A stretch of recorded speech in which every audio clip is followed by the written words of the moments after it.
Welcome to Three Count Commentaries. This is your host, MagMongoSlade. Now, nobody cares about NXT. I get it.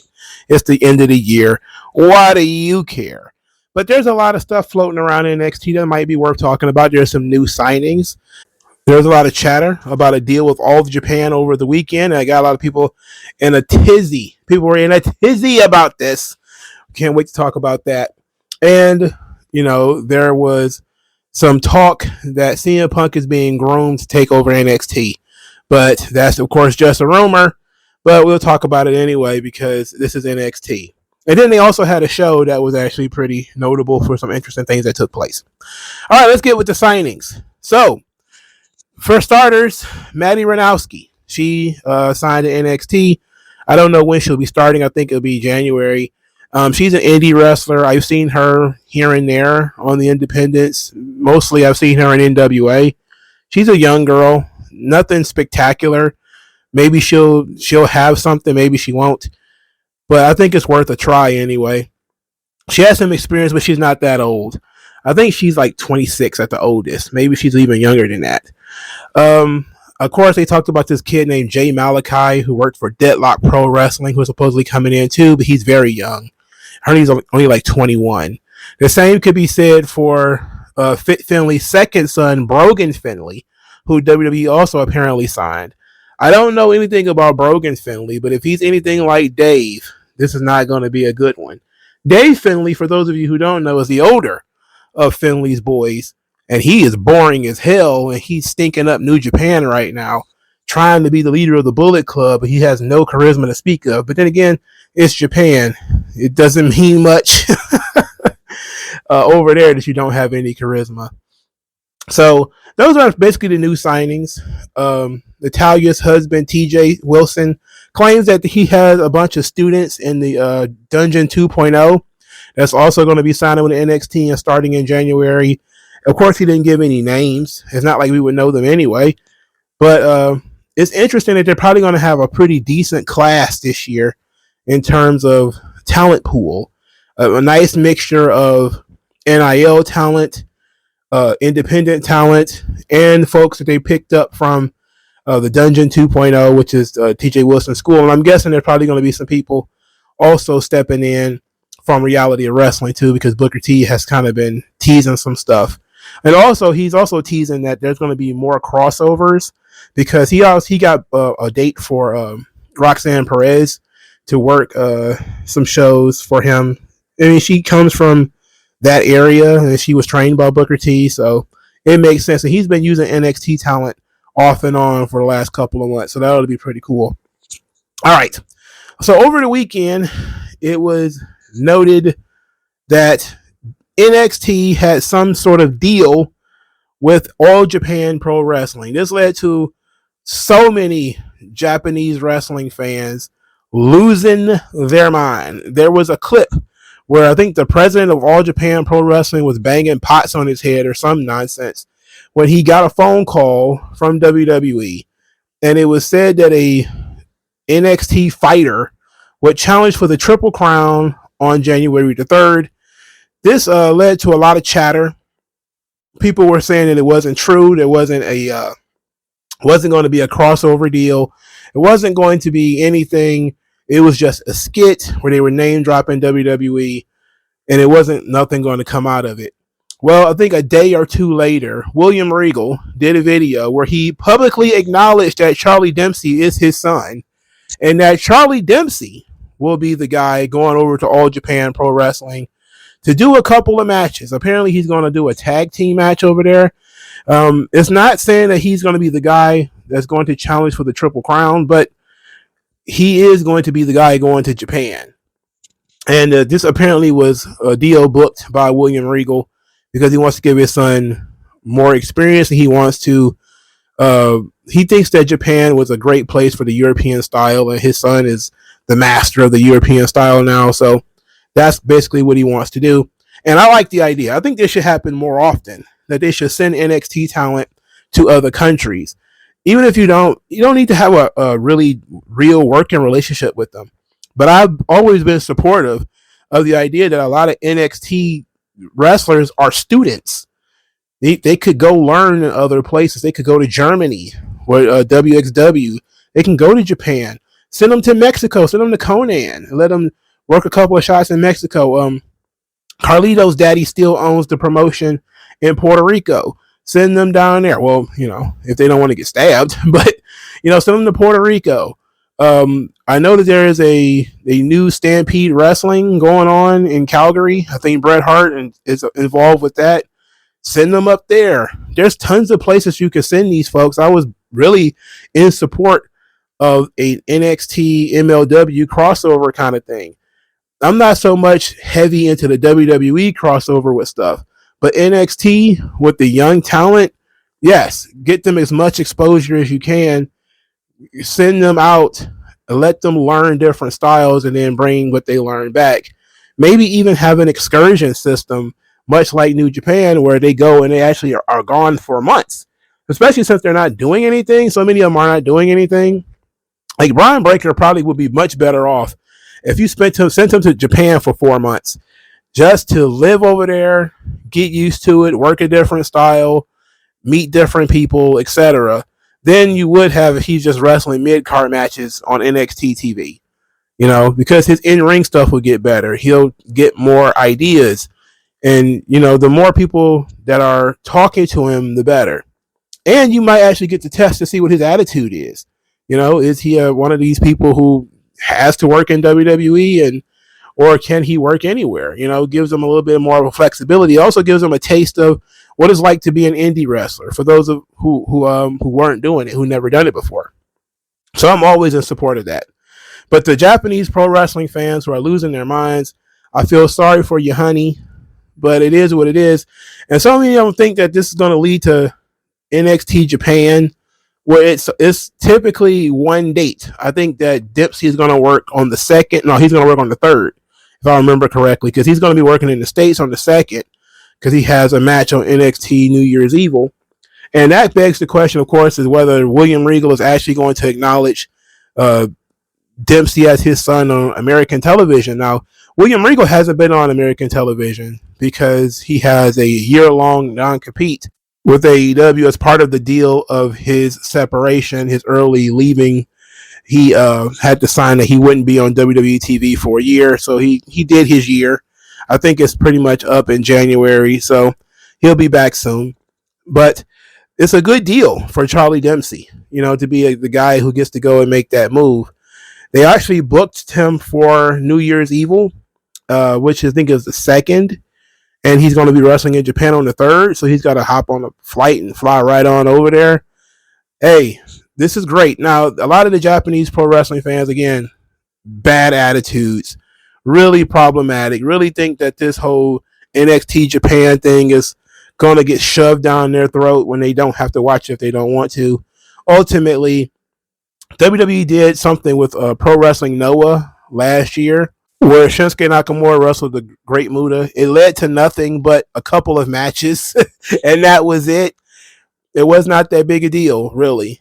This year, pretty much going to be the same thing. Charlie Dempsey's probably going to go over there and work a couple of matches, and then that's going to be it.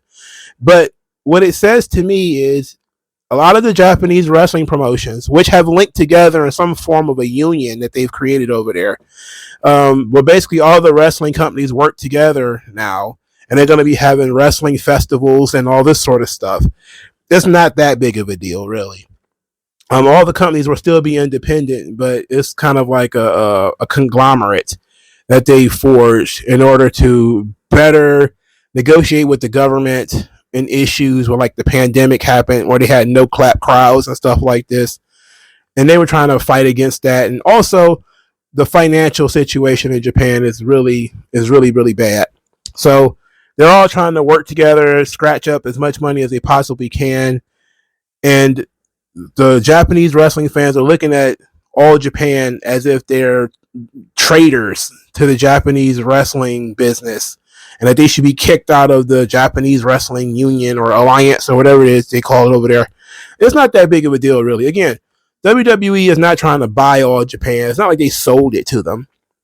They just want to let the NXT kids work a show. That's it.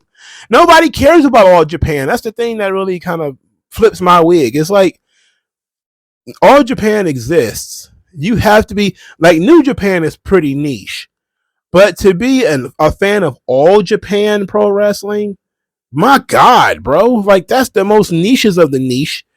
Like all Japan has been getting treated like second class citizens over there for like 15 years. Nobody cares about All Japan.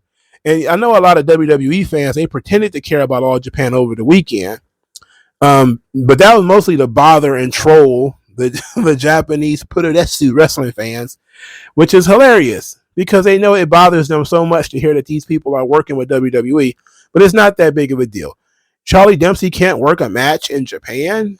Like, what is Japan off limits? That's crazy. Like, nobody has that attitude about the United States, where the United States is off limits and Japanese guys can't come over here or Mexicans can't come over here. Why can't they? Why wouldn't they be able to? Why limit the kid's ability to grow? Why limit his access to trainers and experiences that might make him a better and more well-rounded pro wrestler, or even just a better, more well-rounded human being? And if he wants to do it, let him do it. What's the problem? You know, it's all about, you know, we have to keep the sanctity of Japanese pro wrestling like there's, you know, some hot virgin or something like that. Get over it. WWE and Japan have worked together hundreds of times. Even Vince McMahon has worked with like Giant Baba and stuff like this. It's ridiculous. And people to continue going through this is really ignorant of them. But I found it entertaining. It was highly entertaining over the weekend, watching people lose their minds over WWE potentially doing business with All Japan, even though it turned out to just be a match for an NXT wrestler and nothing major. It's not like, you know, John Cena's going over there or anything like that. I would be worried if John Cena was showing up in All Japan. That's what I would be. I would be worried then. Until that point, I wouldn't be too concerned. All right.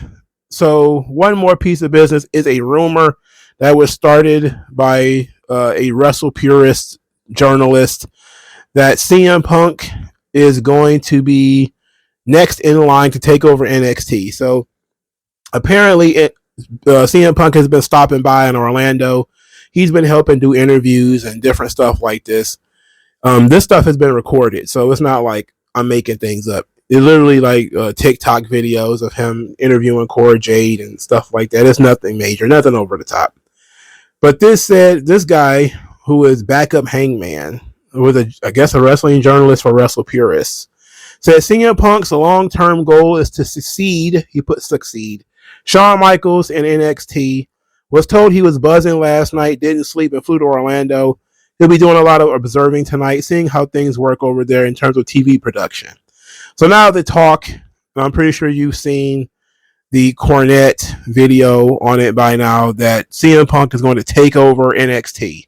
For starters, it's just a rumor that started with a really small time wrestling media company, and it was just one guy. It wasn't like a thing that hit the wire. It wasn't even like Sean Ross Sapp or Dave Meltzer. It was like this guy.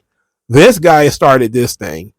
And look, there's no doubt CM Punk probably would be good at it. I know that he helped a lot when he was in OVW. We know he helped people in AEW. We know that he has a passion and interest in helping the young talent. But NXT is a huge system.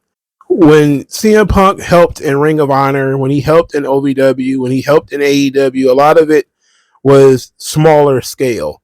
You know, he did help write some of the TV for OVW. He had help when it comes to Paul Heyman, who helped him write the shows. And he's basically Heyman's assistant. So he never really wrote the show by himself. You know, so he has some experience doing this stuff, but I don't see it as being his goal to write NXT TV, you know? And when I heard it, I was like, where did that come from? To me, that was very important, is who is the person spreading this information? Who is putting this out there in the universe? And once I saw who it was basically an AEW, I guess you could say, super fan. I was like, you know what? It's not out of the realm of possibility. Like, it's not the most ridiculous thing I've ever heard, but it's such a stretch that, you know, the guy just came back and they're already going to hand him the keys to this hundreds of millions of dollars of facility with all of their talent that they've been trying to groom over the years. They're just going to hand it to him. I don't know. Like, they might be on good terms, but I don't know if they're on good terms like that. He might want to be on, like Shawn Michaels is on good terms, having worked in the company. Even was he getting paid, even when he wasn't working for those 4 years he was retired, he was still getting paid. He had been working in WWE extensively since 1990, and now he runs NXT. That makes sense. CM Punk literally just got fired from AEW like 4 months ago, and they're going to give him the keys to NXT and let him run the Performance Center? Like, are you crazy? Like, there's no way. And there's no doubt in my mind he would get burnt out on that pretty quickly. Again, that's a massive system. Even if it was just television, it might be a little bit easier. But I don't see it happening. It would be interesting, though. It would be fun. I know Shawn had no intention of running NXT for the long term. He really had just come in because at the time Triple H was having heart problems, but now Triple H has taken over the entire company, and Shawn's just kind of stuck with this thing. Now, does that mean that Shawn's ready to give it up? I don't know, but it doesn't sound like it. It doesn't look like it, and I can see CM Punk helping, but I don't think he'll be in a position to take the thing over. I'm pretty sure that if they were going to have somebody take the thing over, it would not be CM Punk. He just got back, and he's just getting in the good graces of these guys again. I don't know if they would give him that level of authority and that much responsibility right now. He's been back in the company a whole month, and all of a sudden he's going to run NXT. I don't know. I think they'll probably more likely give it back to Regal if Shawn burns out, because Regal is back. So I think that if Shawn were to leave, it's more likely you're going to go back into Regal's hands than go to CM Punk. But I could definitely see CM Punk helping. He's taken a great deal of interest in a lot of the talent down there, especially some of the girls. I know that has led people to make weird comments about how he doesn't take pictures with the guys, even though the guys don't like to glaze too much. So they probably fist bumped him, asked him some questions, but they ain't giddy and trying to get autographs and stuff. And plus, all the girls and stuff that he was taking pictures with were like super fans of his when they were teenagers. So it's not that big. It's like Roxanne Perez and Cora Jade and like Nikita Lyons and stuff. It's not that he's like grabbing booties and shit down there in Orlando. I mean, I'm pretty sure he's grown out of that. At least, maybe he's grown out of that, because a lot of these chicks, they were fans of his wife too. So, yeah, that would be weird. If he was like banging fans of his wife, that would be odd. But I don't see that being the case. I think if Shawn is going to leave NXT, it's probably going to end up with Regal more than anybody. All right, let's get into this show now. There were 8 matches on this show, which means that at least 7 of them were matches of no consequence, and that's exactly what it was. Just a lot of stuff happened. All right, so we had the All or Nothing match. OTM defeated Chase University. Andre Chase gets nothing, a big fat nothing. He has to find some other way of paying off his debt. This match was not very long, which was a positive, but it seemingly never really got started.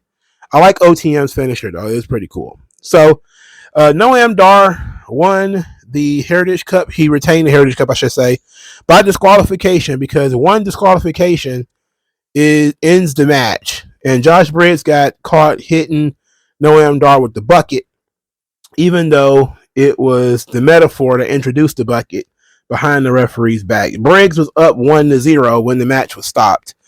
Later in the show, Josh Briggs was disappointed, upset, perturbed, unhappy, and Brooks Jensen said, well, you might have won if we were in your corner, but that's not what you wanted.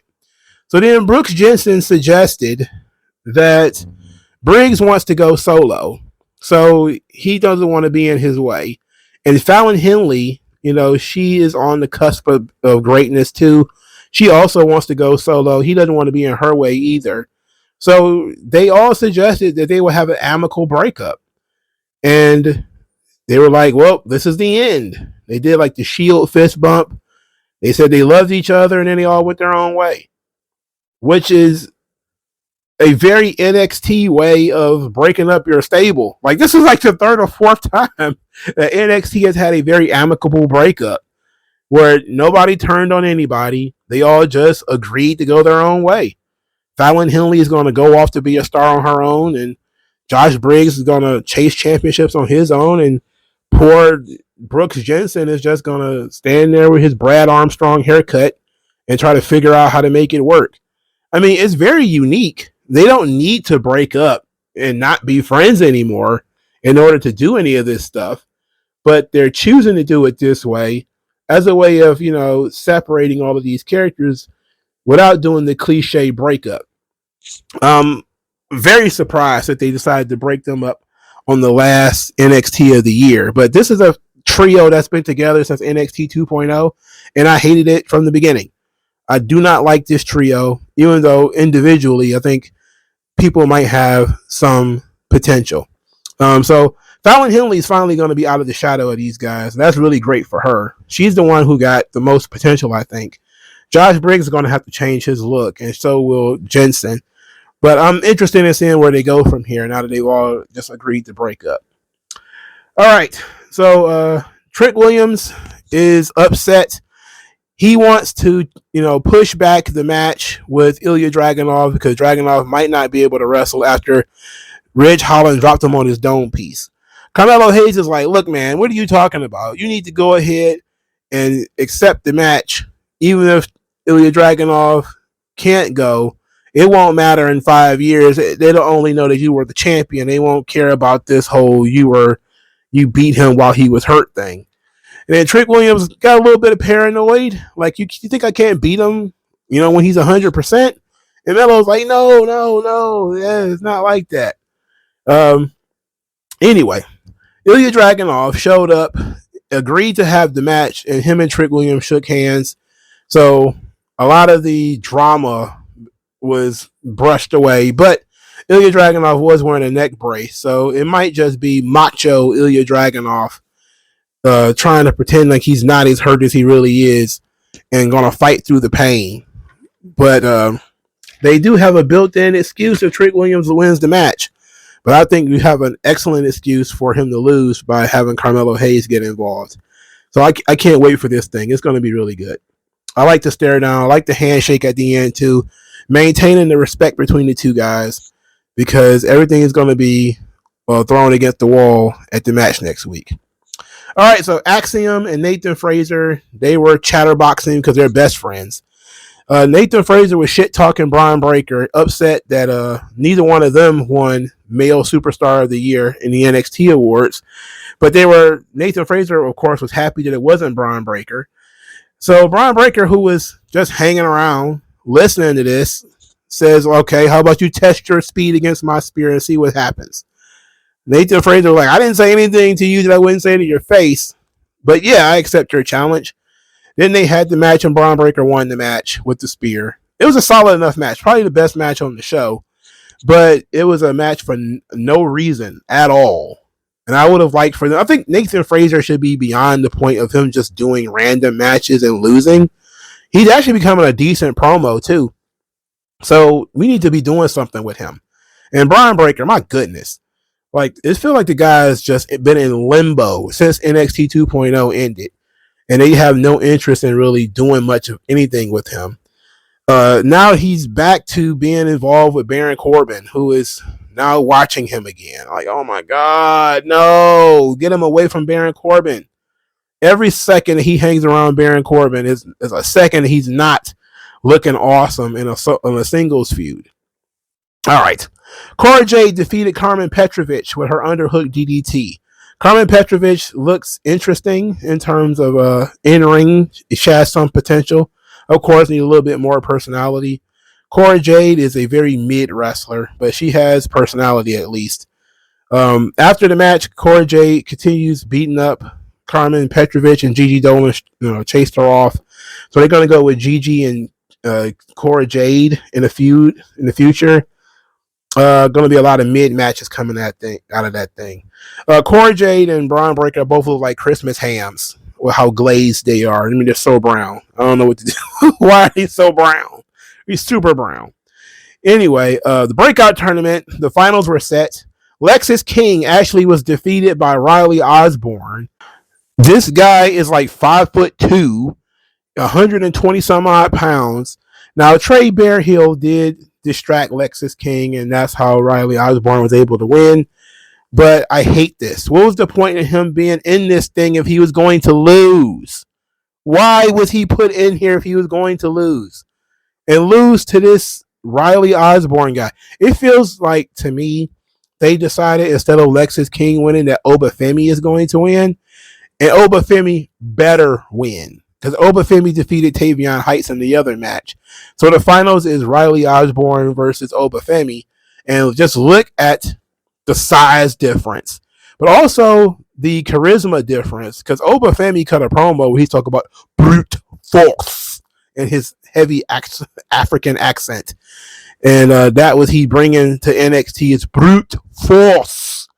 And I like it.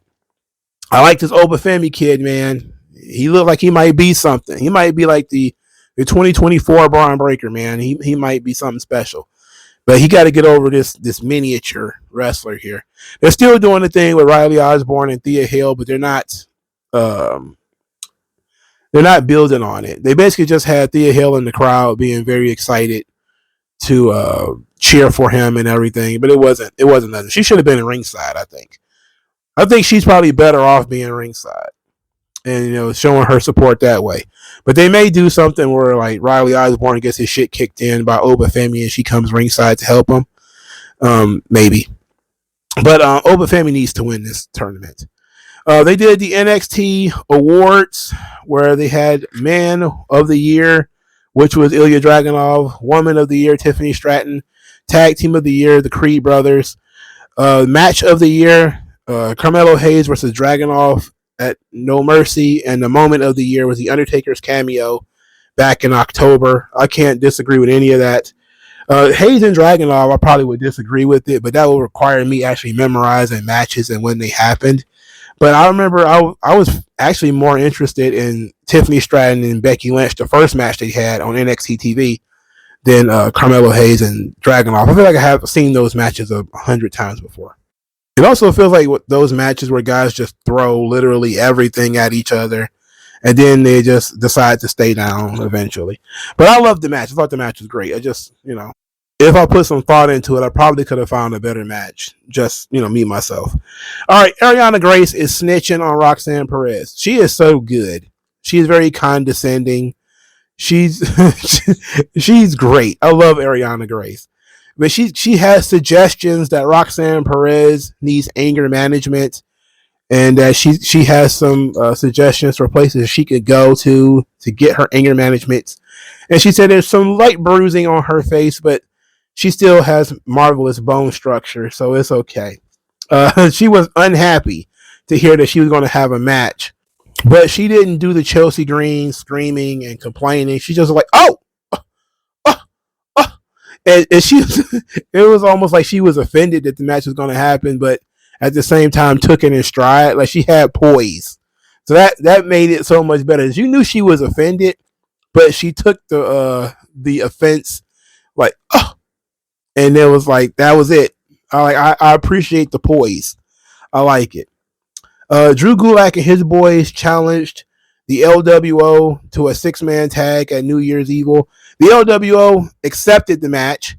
Now, interesting point here, the LWO, which includes Dragon Lee now, apparently, they met Elektra Lopez. They hadn't seen her since they left her in NXT, and she was happy to see them. They were happy to see her. They were very proud of her, and she introduced Lola Vice to the LWO, and Lola Vice was uninterested / jealous, I guess you could say. And I like the little thing they got here. Lola Vice is getting kind of tired of Elektra Lopez.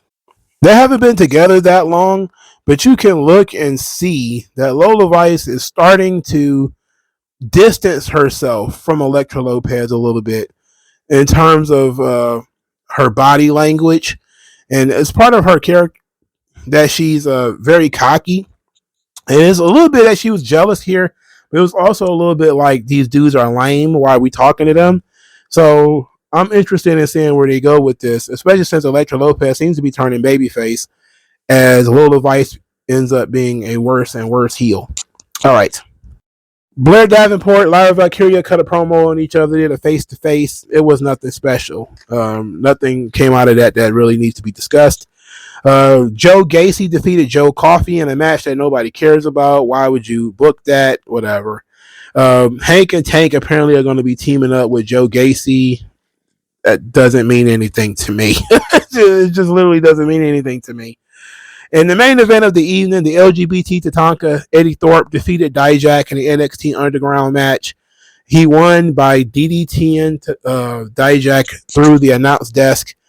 The match itself, I'm not a big fan of Dijak. You know, he is just very tall Cardona as far as I'm concerned. And a lot of his stuff looks very stagey. It looks very spotty. Like, there was a part of the match where he was trying to punch Thorpe, and Thorpe was supposed to weave the punches while he was on the ground, like with his shoulders or whatever. Like, he tried to put him in an armbar.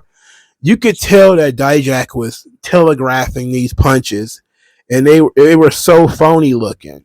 And he is the one guy in WWE, well, probably not the only one, but that has that PWG style that makes everything look so phony.